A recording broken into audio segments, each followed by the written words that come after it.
સુરેન્દ્રનગર જિલ્લાના થાનગઢ વિસ્તારમાં ગેરકાયદેસર નશીલા પદાર્થોની હેરફેર સામે એએનટીએફ રાજકોટ ઝોન CID ક્રાઇમ દ્વારા સફળ કાર્યવાહી હાથ ધરવામાં આવી છે।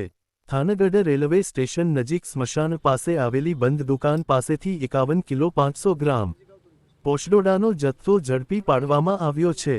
મળતી માહિતી મુજબ પોલીસ અધિક્ષક લોકેશ યાદવના માર્ગદર્શન હેઠળ પોલીસ ઇન્સ્પેક્ટર જે ચૌહાણની ટીમને મળેલી ચોક્કસ બાતમીના આધારે થાનગઢ વિસ્તારમાં દરોડો પાડવામાં આવ્યો હતો। કાર્યવાહી દરમિયાન આરોપીઓ ગેરકાયદેસર પોષડોડાના જથ્થાની હેરફેર કરતા મળી આવ્યા હતા।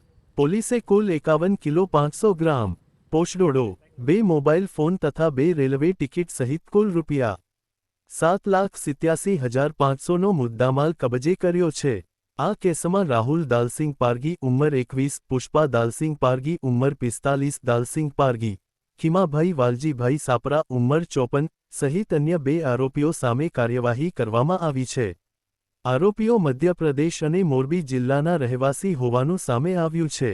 તપાસ દરમિયાન દાલસિંગ પારગી દ્વારા પોષડોડાનો જથ્થો અન્ય આરોપીઓને પહોંચાડવા માટે આપવામાં આવ્યો હોવાનું ખુલ્યું છે અને તે જથ્થો આગળ પહોંચાડવાની કામગીરી ચાલી રહી હતી। આ અંગે આરોપીઓ વિરુદ્ધ NDPS એક્ટ 1985ની કલમ 8, C15C અને 29 હેઠળ ગુનો નોંધવામાં આવ્યો છે। સમગ્ર મામલે આગળની તપાસ થાનગઢ પોલીસ સ્ટેશનને સોંપવામાં આવી છે।